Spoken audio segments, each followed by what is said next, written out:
எதிர்பார்க்காம செஞ்சா அதுதான் நல்லா வரும் போல. நல்லா வரும் அப்படின்ட்டு ஒரு கான்ஃபிடென்ட்ல செய்யறதெல்லாம் ஒழுங்கா வர மாட்டேங்குது.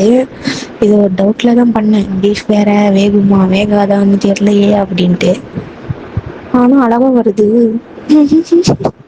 அந்த மசாலாலாம் நல்லா அந்த அந்த கறியோட நல்லா ஒட்டிக்கிச்சு. மசாலா தடவுனது நல்லா ஒரு நாள் ஃபுல்லாக ஊறிக்கிட்டே இருந்ததுலாங்க. அதனால ஒட்டவே இல்லை, கையிலலாம் மசாலா ஒட்டவே இல்லை. அந்த கையிலேயே அப்படியே ஒட்டிக்கிட்டு இருந்தது. அதை மசாலாவில் பிரிய கூட இல்லை.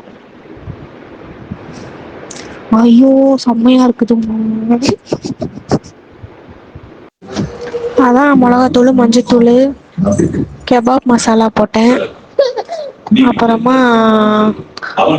உப்பு, மிளகு, சீரகம், இஞ்சி பூண்டு பேஸ்ட்டு, அப்புறம் கடலை மாவு, கார்ன்ஃப்ளவரு, அரிசி மாவு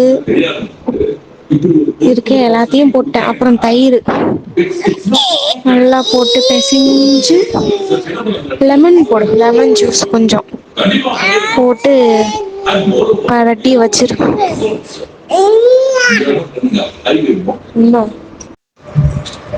கரம் மசாலா, சிக்கன் மசாலா, என்னென்ன மசாலா எல்லாத்தையும் போட்டு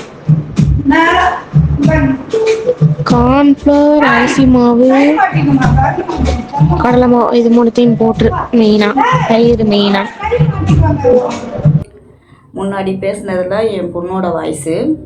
அவள் செஞ்சேன்னு சொல்லி எனக்கு கொஞ்சம் கொடுத்தாதான், பிடிக்காததே கொடுத்தா, பொரிச்சு சாப்பிட்டேன், நல்லா இருந்தது ஞாயிற்றுக்கிழமை. அதே மாதிரி நம்மளும் செய்வோமேன்னு தான் அவகிட்ட கேட்டேன், எப்படி செஞ்ச அப்படின்ட்டு. கேட்டதுக்கு தான் அவள் இந்த மாதிரி வாய்ஸ் அனுப்புனா. அதுக்கு முன்னாடியே செஞ்சதுக்கு முன்னாடியே அனுப்பிட்டா. அதுக்கப்புறம் திருப்பி நான் என்னென்ன போட்டேன்னு கேட்டதுக்கப்புறம் தான் அந்த பொருளெல்லாம் சொன்னான். அதை அவள் சொல்கிறதுக்கு முன்னாடியே நான் இதுதான் போட்டிருப்பேன். ஏன்னா அவள் சொல்லும்போதே நான் சொன்னேன், மைதா மாவு, கோதுமை மாவு தவிர மற்ற எல்லாத்தையும் போட்டேன் அப்படின்னு சொன்னேன். அதை ஞாபகம் வச்சு தான் எல்லாமே போட்டேன் நானும். அவள் சொன்னால் கபாப் மசாலா போடலாம் நம்மகிட்ட இல்லை அந்த டைமில். திடீர்னு செய்யணும்னு நினச்சி தான் செய்கிறது எல்லாமே. அதனால் நான் செய்யலை. இதே மாதிரி நீங்களும் ட்ரை பண்ணி பாருங்கள். எப்படி இருந்தேன்னா இப்படி ஆயிட்டேன் அப்படிங்கிற மாதிரி ஆயிடுச்சு இந்த மட்டன் பக்கோடா.